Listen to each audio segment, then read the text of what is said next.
প্রতারণার শিকার স্ত্রী কর্তৃক স্বামী আব্দুল সালাম।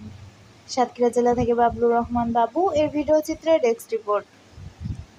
সাতক্ষীরা কালীগঞ্জ উপজেলা কুশুলিয়া ইউনিয়নে কুশুলিয়া গ্রামের মৃত কাজী বদরুদ্দিনের ছেলে আব্দুল সালাম তার সাবেক স্ত্রীর পরকীয়ার প্রেমের কারণে স্বামীর সাথে ঝামেলা হতে থাকে।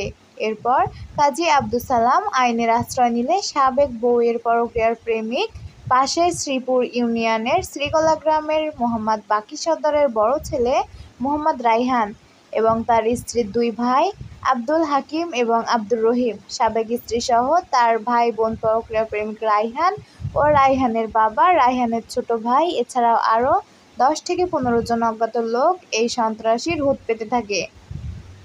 সেদিন কাজী আব্দুল সালামের মা তার নানার বাড়িতে যায়। এ সুযোগ কাজে লাগিয়ে সন্ত্রাসীরা প্রথম দফায় তার বাড়িতে হামলা চালায় এবং বাড়ি লুটপাট করে তাকে মারধর করে। পরে ধরে নিয়ে যায় তার স্ত্রীর পরকীয়া প্রেমিক রায়হানের বাড়িতে। সেখানে বেঁধে মারপিট করা হয়। দ্বিতীয় দফায় সন্ত্রাসী সমালোচিত আব্দুর রহিম ও আব্দুল হাকিম এছাড়াও তার বড় বোন এবং তার সাবেক স্ত্রীসহ তাকে হামলা করে। তৃতীয় দফায় কাজী আব্দুল সালাম জ্ঞান হারালে ডাকাত সাজিয়ে তাকে ভ্যানে বেঁধে কালীগঞ্জ থানায় নিয়ে আসে। তখন কালীগঞ্জ থানার পুলিশ আব্দুল সালামকে দেখে তাদেরকে বলে, এ তো মামলার বাদী, একে আপনারা এমনভাবে মারছেন কেন, একে ছেড়ে দেন।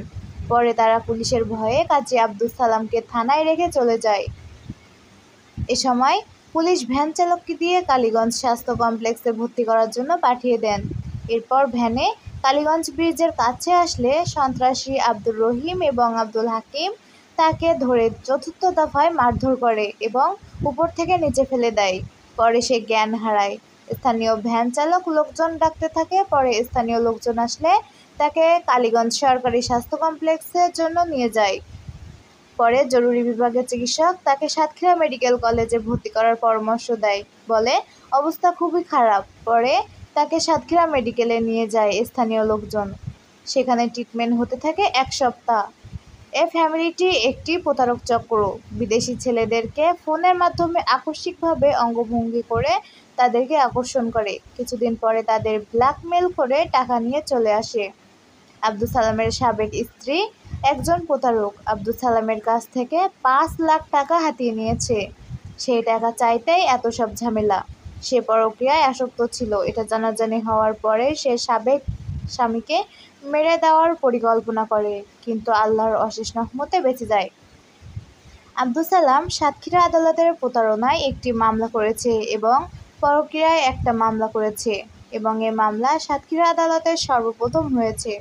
সাতক্ষীরাবাসী চায় এই প্রতারণার মামলার কঠিন থেকে কঠিনতম সাজা হোক। ন্যায্য বিচারের দাবিতে সাতক্ষীরাবাসী আশায় বসে আছে। তার সাবেক স্ত্রী, দুই ভাই আব্দুল হাকিম ও আব্দুর রহিম চিহ্নিত সন্ত্রাসী এবং মাদক ব্যবসায়ী তাদের বোনদের দিয়ে বিভিন্ন জায়গা থেকে প্রতারণার টাকা নিয়ে তাদের নামে আবার মামলা করে। তারা মান সম্মানের ভয়ে কিছুই বলে না। সাথে আছে সাদিয়া, দৈনিক সাতক্ষীরা দিগন্ত।